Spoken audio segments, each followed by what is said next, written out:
نبی صلی اللہ علیہ وسلم نے فرمایا جب تم میں سے کسی کو ہر صورت اپنے دوست کی تعریف کرنی ہو، مطلب اس شرط کے ساتھ کہ وہ یہ چیز جانتا ہو، تو اسے یہ الفاظ استعمال کرنا چاہیے: میں سمجھتا ہوں کہ وہ شخص ایسے اور ایسے ہیں، یعنی متقی ہے، نیک ہے، عالم بعمل ہے، یا اس قسم کے الفاظ استعمال کرنا چاہیے.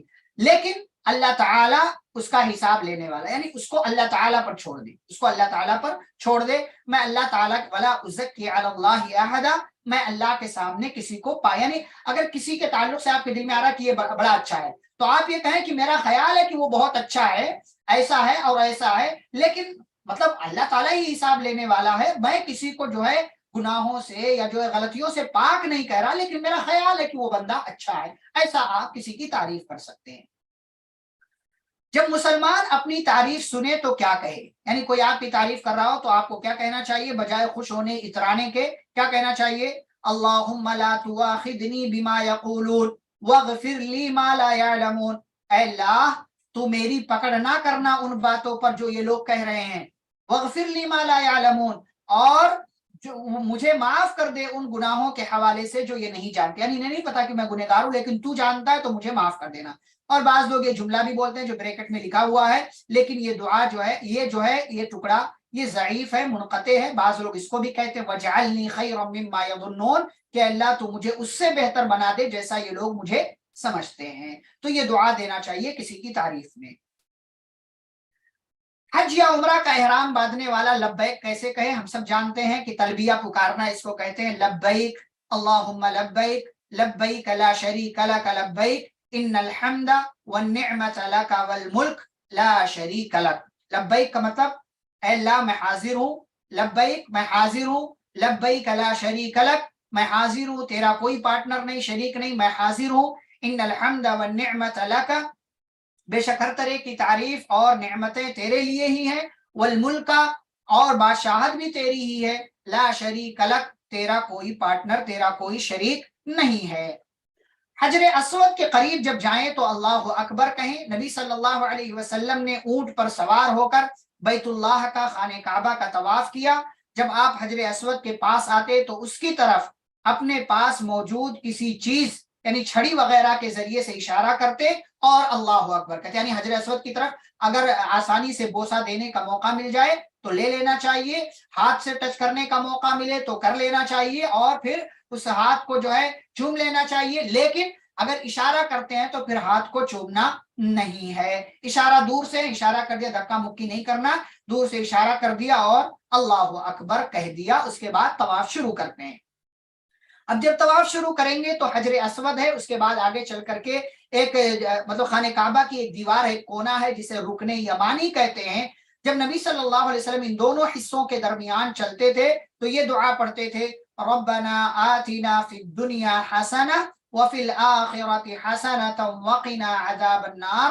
اے ہمارے رب ہماری دنیا میں ہمیں بھلائی عطا فرما، اور آخرت میں بھی بھلائی عطا فرما، اور ہمیں جہنم کے عذاب سے بچا لے. تو یہ جو ہے باقی طواف کے لیے کوئی خاص دعا نہیں ہے، بس جب طواف شروع کریں گے تو حجر اسود اور رکن یمانی کے درمیان یہ دعا پڑھیں گے. جب اس ایریے سے گزریں گے تب پڑھیں گے. لیکن یہ ہے کہ اور طواف کے بقیہ حصے میں اور کوئی خاص دعا ثابت نہیں ہے. طواف کے بعد بندہ جو ہے عمرہ کرنے جا رہا ہے تو اس کے بعد صفا اور مروہ کے درمیان دوڑنے کے لیے جاتا ہے، جو حاجرہ علیہ السلام کی سنت ہے. تو صفا اور مروہ کے مقام پر جب آپ پہنچیں گے تو وہاں کیا دعا پڑھی جاتی ہے؟ نبی صلی اللہ علیہ وسلم صفا سے اسٹارٹ کرتے تھے، صفا نامی پہاڑی سے. تو نبی صلی اللہ علیہ وسلم جب صفا کے قریب ہوئے تو فرمایا: ان الصفا والمروہ من شعائر اللہ ابدأ بما بدأ اللہ بہ. بے شک صفا اور مروہ اللہ کی نشانیوں میں سے ہیں، میں وہیں سے شروع کرتا ہوں جہاں سے اللہ نے شروع کیا. اللہ نے کہاں سے شروع کیا؟ یہ سورہ بقرہ کی آیت ہے جو بریکٹ میں آپ کو دکھ رہے، ان الصفا. اللہ نے پہلے صفا کا تذکرہ کیا ہے، تو وہیں سے سعی کا، دوڑ کا آغاز کرنا ہوتا ہے. پھر نبی صلی اللہ علیہ وسلم نے صفا سے آغاز فرمایا، اس کے اوپر چڑھتے گئے یہاں تک کہ بیت اللہ کو دیکھا، پھر قبلے کی طرف منہ کیا اور اللہ کی توحید اور بڑائی بیان کرتے ہوئے الفاظ. آج کل تو پہاڑ نہیں ہے، اس دور میں پہاڑ تھا پورا، اب پہاڑ کاٹ کر کے اس کو پورا بنا دیا گیا کیونکہ خانہ کعبہ جو مسجد حرام ہے اس کا ایریا اس میں آ گیا. تو بس نشانی کے طور پر پہاڑ کا ایک چھوٹا سا ٹکڑا باقی رکھا گیا ہے، وہ وہاں پر موجود ہے۔ وہاں پر جب آپ کعبے کی طرف رخ کریں گے تو کعبہ سیدھا آپ کو دکھائی دیتا ہے، آپ وہاں پر کھڑے ہو کر کے اللہ کی بڑائی اور بزرگی بیان کریں، اور ساتھ ہی ساتھ یہ دعا پڑھیں، لا الہ الا اللہ وحدہ لا شریک لہ لہ الملک ولہ الحمد وہو علی کل شیء قدیر، لا الہ الا اللہ وحدہ انجز وعدہ ونصر عبدہ وہزم الاحزاب وحدہ۔ یہ دعا پڑھیں گے، وہی معنی مفہوم ہے اس کا۔ اخیر میں یہ جملہ اضافہ ہو گیا ہے، انجز وعدہ کہ اس اللہ نے اپنا وعدہ پورا کیا، ونصر عبدہ اپنے بندے کی مدد کی، وہزم الاحزاب وحدہ اور اکیلے ہی پورے لشکر کو اس نے ہرا دیا۔ پھر اس کے درمیان دعا فرمائے، اس طرح 3 دفعہ کہا، یعنی یہ نبی صلی اللہ علیہ وسلم نے ایسے کیا صفا نامی پہاڑی پر۔ اب حج کا موقع اگر ہے تو یوم عرفہ یعنی 9 ذی الحجہ کو کیا دعا کی جانی چاہیے؟ نبی صلی اللہ علیہ وسلم نے فرمایا سب سے بہتر دعا یوم عرفہ کی دعا ہے، اور اس دن یعنی یوم عرفہ کو جو کچھ میں نے اور مجھ سے پہلے نبیوں نے کہا ہے اس میں سب سے افضل کیا کہنا ہے؟ لا الہ الا اللہ وحدہ لا شریک لہ لہ الملک وَلَهُ الْحَمْدُ وَهُوَ عَلَى كُلِّ شَيْءٍ قَدِيرٌ۔ یہ جو ہے یوم عرفہ یعنی 9 ذی الحجہ کو زیادہ سے زیادہ یہ کہنا چاہیے، کیونکہ تمام انبیاء خاص طور سے 9 تاریخ کو یہی جملہ کہا کرتے تھے۔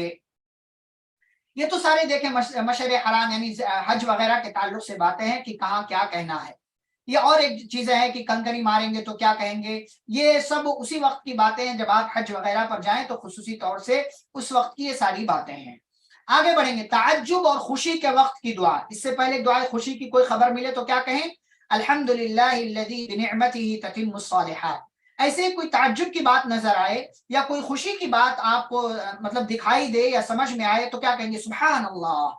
جیسے اچھا مطلب فطری طور سے نکلتا بھی ہے کہ جب کوئی تعجب کی بات سنائی دیتے تو کہ سبحان اللہ، اللہ کی ذات پر یہ کیسے ہو گیا، یا اسی طریقے سے اللہ اکبر ہم کہتے ہیں، اللہ سب سے بڑا ہے۔ خوشخبری ملنے پر کیا کریں؟ نبی صلی اللہ علیہ وسلم کو کسی خوشی دینے والی چیز کی خبر ملتی تو آپ اللہ تعالیٰ کا شکر ادا کرتے ہوئے سجدے میں چلے جاتے تھے، تو سجدے شکر ادا کیا کرتے تھے نبی صلی اللہ علیہ وسلم۔ بعض دفعہ یہ ہوتا ہے کہ جسم میں کوئی تکلیف ہو جاتی ہے، کہیں درد ہوتا ہے، سر درد، پیر درد، پیٹ درد، یا کسی طرح کا کوئی درد ہوتا ہے انسان کو، تو جسم میں جب تکلیف ہو، کوئی درد محسوس ہو، کسی طرح کا آپ کو کوئی مطلب پین محسوس ہو رہا ہو تو کیا کرنا چاہیے؟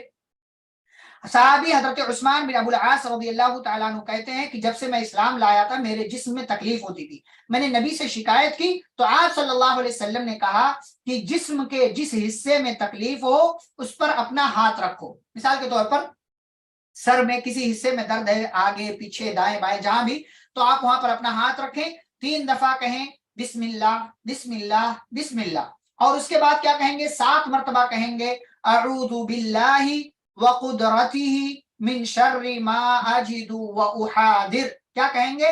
میں اللہ کی اور اس کی قدرت کی پناہ میں آتا ہوں، کس چیز سے؟ من شر، اس چیز کے شر سے، برائی سے، ما اجدو جو میں محسوس کر رہا ہوں، واحاذر اور جس کا مجھے ڈر ہے، جس کا مجھے اندیشہ ہے، یعنی یہ درد کہیں زیادہ نہ ہو جائے تو میں اللہ کی پناہ چاہتا ہوں، اور کہیں ایسا نہ ہو کہ مجھے جو کبھی کبھی ہوتا ہے نا کہ ارے یہ مطلب پیٹ میں یہاں درد کیوں ہو رہا ہے، ایسا تو نہیں کہ مطلب میری آنکھ خراب ہے، یا ایسا تو نہیں کوئی مجھے بڑی بیماری ہے، تو یہ اندیشہ آتا ہے۔ تو یہ دعا کے ذریعے کہیں گے کہ میں اللہ کی اور اس کی قدرت کی پناہ میں آتا ہوں اس چیز کے شر سے جو مجھے محسوس ہو رہی ہے اور جس کا مجھے اندیشہ، ڈر اور خوف ہے۔ تجربہ کر کے دیکھیں، انشاءاللہ اس کی برکت سے آپ کا درد اور آپ کی تکلیف دور ہوگی۔ صحابی کہتے ہیں کہ نبی نے یہ نسخہ بتایا، میں نے عمل کیا تو اس کے بعد ہمیشہ کے لیے میری وہ تکلیف ختم ہو گئی جو اس سے پہلے ہمیشہ سے چلی آ رہی تھی اسلام لانے کے بعد سے۔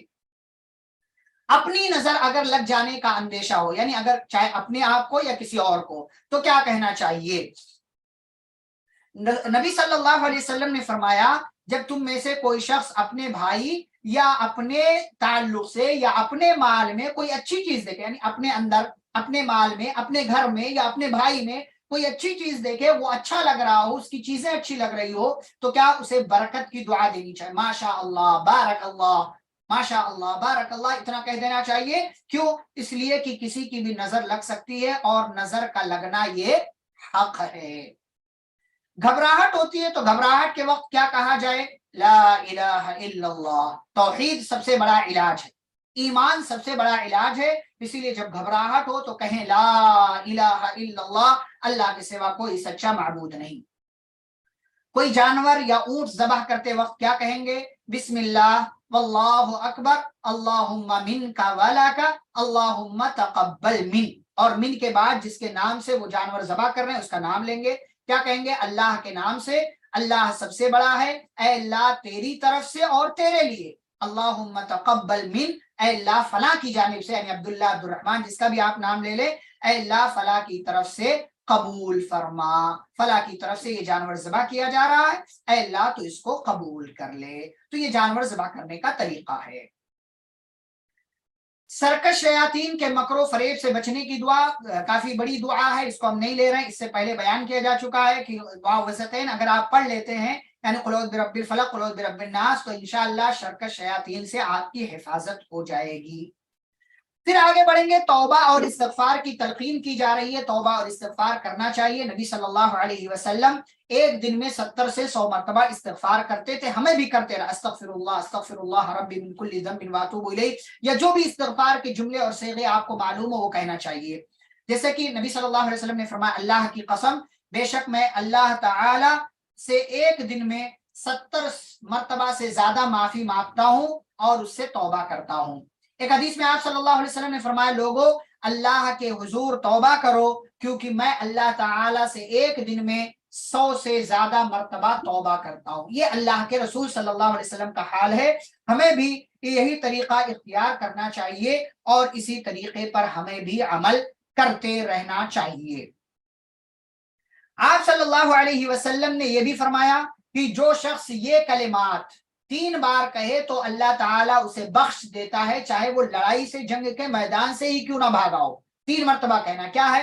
استغفر اللہ العظیم الذی لا الہ الا هو الحی القیوم واتوب الیہ۔ بندہ یہ دعا کرتا ہے، استغفار ہے اس میں، کہ میں اللہ سے استغفار کرتا ہوں جو عظیم ہے، جس کے سوا کوئی سچا معبود نہیں ہے، الحی جو ہمیشہ سے زندہ ہے، القیوم جو ہمیشہ رہنے والا ہے، وَأَتُوبُ إِلَيْهِ اور میں اسی سے توبہ کرتا ہوں۔ آپ صلی اللہ علیہ وسلم نے فرمایا، اللہ تعالیٰ بندے کے سب سے نزدیک رات کے آخری حصے میں ہوتا ہے، اگر تم ان لوگوں میں شامل ہو سکتے ہو جو اس وقت اللہ کو یاد کرتے ہیں تو ہو جاؤ، یعنی رات کو آنکھ کھلے، آخری وقت ہو تو اللہ کے سامنے کھڑے ہو کر کے 2 رکعت 4 رکعت جو بھی توفیق ملے وہ نماز ادا کر لینی چاہیے۔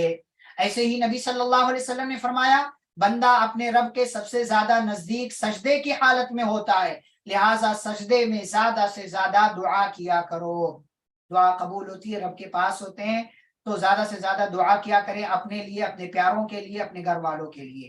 نبی صلی اللہ علیہ وسلم نے فرمایا، میرے دل پر پردہ سا آ جاتا ہے اور میں دن میں 100 دفعہ اللہ سے بخشش مانگتا ہوں۔ اللہ تعالیٰ سے بخشش مانگتے رہنا چاہیے، کیونکہ گناہوں کو معاف کرنے والا وہی ہے۔ اب اخیر میں بات آ رہی ہے جب اس کتاب کے اینڈنگ میں کہ اللہ تعالیٰ کی زیادہ سے زیادہ حمد بیان کریں، تعریف بیان کریں، تکبیر بیان کریں، لا الہ الا اللہ کہیں، اور مختلف جملے ہیں، مختلف اس کی فضیلتیں ہیں، دیکھیں کون کون سے جملے ہیں، کیا کیا فضیلتیں ہیں، یہ بڑی کام کی چیزیں ہیں، آپ اپنی زندگی میں ان کو شامل کریں۔ نبی صلی اللہ علیہ وسلم نے فرمایا، جو شخص ایک دن میں 100 مرتبہ کہے، کیا کہے؟ سبحان اللہ و بحمدہ، صرف اتنا کہنا، دن میں 100 مرتبہ، کیا فائدہ ہے؟ تو اس کے گناہ سمندر کی جھاگ کے برابر ہی کیوں نہ ہو تو اللہ رب العالمین اس کو معاف کر دیتا ہے، ٹھیک ہے؟ تو اللہ رب العالمین اس کو معاف کر، دن میں صرف 100 مرتبہ سبحان اللہ و بحمدہ۔ اسی طریقے سے آپ صلی اللہ علیہ وسلم نے فرمایا، جو شخص 10 دفعہ یہ دعا پڑھے، لا الہ الا اللہ وحدہ لا شریک لہ لہ الملک ولہ الحمد وہو علی کل شیء قدیر، تو وہ اس شخص کی طرح ہوگا جس نے اسماعیل علیہ السلام کی اولاد میں سے، یعنی انسانوں میں سے 4 غلام آزاد کی، 4 غلام آزاد کرنے کا ثواب آپ کو ملے گا اگر آپ دن میں 10 مرتبہ یہ دعا پڑھ لیں۔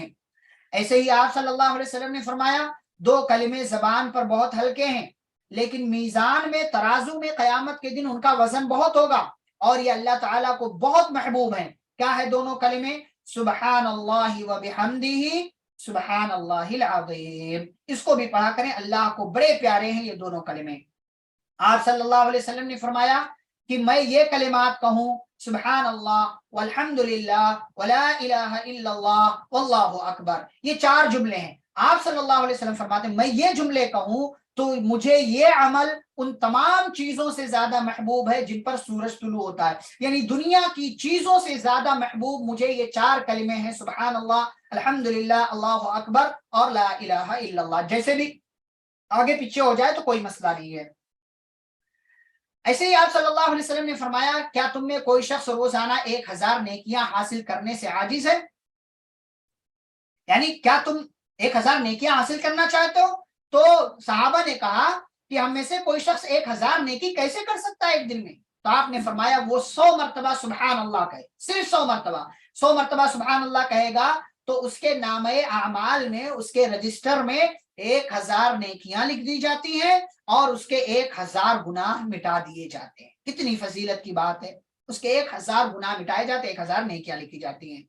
ایسے ہی آپ صلی اللہ علیہ وسلم نے فرمایا جو شخص ایک بار کہتا ہے سبحان اللہ العظیم و بحمدہ، صرف ایک بار کہتا ہے تو اس کے لیے جنت میں کھجور کا ایک پیڑ لگا دیا جاتا ہے، صرف ایک بار کہ سبحان اللہ۔ ابھی تمام لوگ کہہ لیں سبحان اللہ العظیم و بحمدہ، میری وجہ سے آپ سب کہہ لیں میری وجہ سے آپ کے نام کا ایک پیڑ جنت میں لگ گیا، کھجور کا پیڑ، کھجور کا پیڑ جس کا تذکرہ قرآن میں ہے، سبحان اللہ العظیم و بحمدہ۔ آپ صلی اللہ علیہ وسلم نے فرمایا اے عبداللہ بن قیس کیا میں تمہیں جنت کے خزانوں میں سے ایک خزانے کے بارے میں نہ بتاؤں؟ تو کہتے ہیں میں نے کہا اللہ کے رسول ضرور بتائیں صلی اللہ علیہ وسلم۔ تو آپ صلی اللہ علیہ وسلم نے فرمایا تم کہو لا حول ولا قوت الا باللہ، یہ جنت کے خزانوں میں سے خزانہ ہے، اس کو بھی کہا کریں۔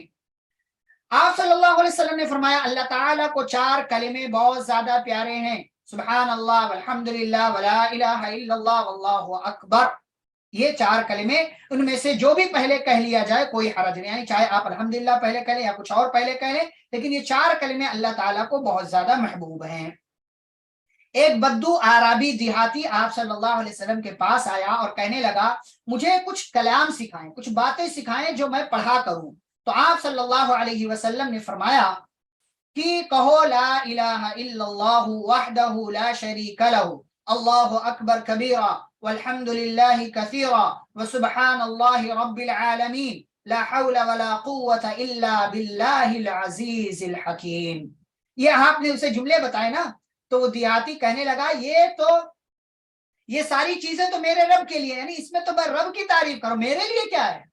یعنی میں اللہ کی اس میں تعریف کر رہا ہوں کہ اللہ کے سوا کوئی معبود نہیں، وہ اکیلا، اس کا کوئی پارٹنر نہیں، اللہ سب سے بڑا ہے، ساری تعریف ہے اللہ کے لیے، اللہ کی ذات پاک ہے، وہ پوری کائنات کا رب ہے، کوئی طاقت و قوت نہیں سوائے اللہ کے، وہ غالب ہے، حکمت والا ہے، تو یہ سب اللہ کے لیے، میرے لیے کیا ہے؟ تو آپ صلی اللہ علیہ وسلم نے فرمایا تم اس طرح کہو اللہم اغفر لی وارحمنی واہدنی وارزقنی، اے اللہ مجھے معاف کر دے، مجھ پر رحم فرما، مجھے ہدایت دے اور مجھے روزی عطا فرما۔ ایسے ہی آپ صلی اللہ علیہ وسلم کے تعلق سے آتا ہے کہ جب کوئی مسلمان ہوتا تو نبی کریم صلی اللہ علیہ وسلم اسے نماز سکھاتے، پھر اسے حکم فرماتے کہ ان کلمات سے دعا کیا کرو اللہم اغفر لی وارحمنی واہدنی وارزقنی۔ آپ صلی اللہ علیہ وسلم فرماتے ہیں سب سے افضل ذکر لا الہ الا اللہ ہے اور سب سے افضل دعا الحمدللہ ہے۔ باقیات صالحات یعنی باقی رہ جانے والے عمل کیا ہیں؟ یہ ہیں سبحان اللہ والحمدللہ ولا الہ الا اللہ واللہ اکبر ولا حول ولا قوت الا باللہ، یہ آپ پڑھتے رہیں تو یہی باقی رہ جانے والا عمل ہے۔ آپ صلی اللہ علیہ وسلم تسبیح جو گنتے تھے کیسے گنتے تھے؟ حضرت عبداللہ بن عمر رضی اللہ تعالیٰ عنہ کہتے ہیں میں نے نبی کریم صلی اللہ علیہ وسلم کو تسبیح گنتے دیکھا، بعض روایتوں میں ہے کہ اپنے داہنے ہاتھ پر، بائیں ہاتھ پر تسبیح نہیں گننا چاہیے کیونکہ اچھا کام ہے تو دائیں ہاتھ پر کریں، بعض لوگ بائیں ہاتھ پر کرتے ہیں تو یہ اچھی بات نہیں ہے، مناسب بات نہیں ہے۔ تو یہاں دیکھیں اس حدیث میں کہ نبی صلی اللہ علیہ وسلم اپنے داہنے ہاتھ پر رائٹ ہینڈ پر تسبیح کیا کرتے تھے۔ یہاں پر دعاؤں کا اذکار کا سلسلہ ختم ہوا، ایک آخری چیز رہ جاتی ہے مختلف نیکیاں اور جامع آداب۔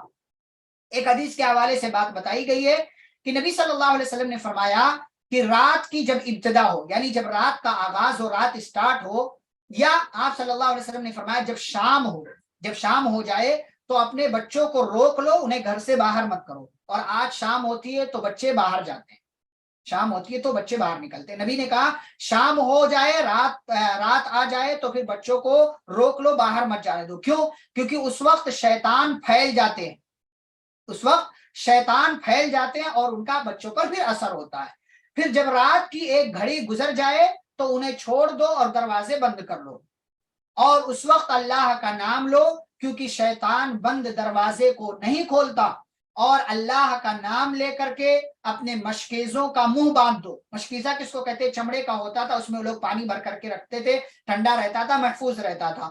آج کل کیا ہے بھائی، بکیٹ ہے یا اسی طریقے سے ڈبہ ہے یا اسی طریقے سے بوٹل ہے، تو اس کو اچھی طریقے سے بند کر کے رکھنا چاہیے اللہ کا نام لے کر کے. آگے کہا اللہ کا نام لے کر اپنے برتنوں کو ڈھک دو، چاہے کسی چیز کی چوڑائی میں رکھ کر ہی ڈھک سکو. یعنی کوئی چیز چوڑائی میں رکھ دو، یا ایک لکڑی ہے ایسے آپ آڑا ٹیڑھا رکھ دو اس میں، لیکن کھلا نہیں رہنا چاہیے. کوئی برتن رات میں کھلا نہیں رہنا چاہیے. اور ایسے ہی آپ صلی اللہ علیہ وسلم نے فرمایا اپنے چراغ، پہلے چراغ وغیرہ ہوتے تھے، اپنے چراغ بجھا دیا کرو، یعنی سونے سے پہلے، جب سونے جاؤ تو سونے سے پہلے بجھا دیا کرو. کیونکہ آگ جو ہے یہ اس سے شیطان پیدا کیا گیا ہے، اور آگ تمہاری دشمن ہے، ہو سکتا ہے کسی طرح کا تمہیں نقصان پہنچ جائے، تو اس لیے آگ بجھا دیا کرو. الحمدللہ یہاں پر یہ کتاب مکمل ہوئی، اور اخیر میں یہ ساری چیزیں سرسری لی گئیں، بیچ میں بھی کچھ چیزیں لی گئی، لیکن جو ضروری چیزیں تھیں اس کو اختصار کے ساتھ اس مختصر وقت میں آپ کے سامنے ذکر کر دیا گیا. ورنہ ایک دعاؤں پر اگر بات کی جائے تو بہت لمبی بات ہو سکتی ہے، لیکن یہاں مقصد چونکہ آپ کو علم دینا تھا، دعاؤں سے جوڑنا تھا. اور دعاؤں کے بہت ساری دعائیں ایسی ہیں، یا یہ کہ کم از کم اسی بہانے آپ نے حصن المسلم نام کی جو مشہور کتاب ہے اس کو مکمل دیکھ لیا. اب آپ کے نظر میں، ذہن میں یہ چیز آ گئی کہ اس میں کون کون سی دعائیں، کس طرح کی دعائیں ہیں. تو جب آپ دعا چاہیں گے تو وہ دعا آپ وہاں سے لے سکتے ہیں. تو یہاں پر یہ کتاب الحمدللہ مکمل ہوئی. اب اس کتاب کے حوالے سے 12 تاریخ کو، جیسا کہ آپ جانتے ہیں، ایگزام ہوگا 12 فروری کو. اللہ کا شکر ہے کہ یہاں پر ہمارا کورس جو ہے ہماری کتاب مکمل ہوتی ہے. پھر اس کے بعد انشاءاللہ مزید کسی حوالے سے، کسی کورس کے حوالے سے آپ سے پھر سے ملاقات ہوگی. سبحانک اللہم و بحمدک، اشہد ان لا الہ الا انت، استغفرک و اتوب الیک. السلام علیکم ورحمۃ اللہ وبرکاتہ.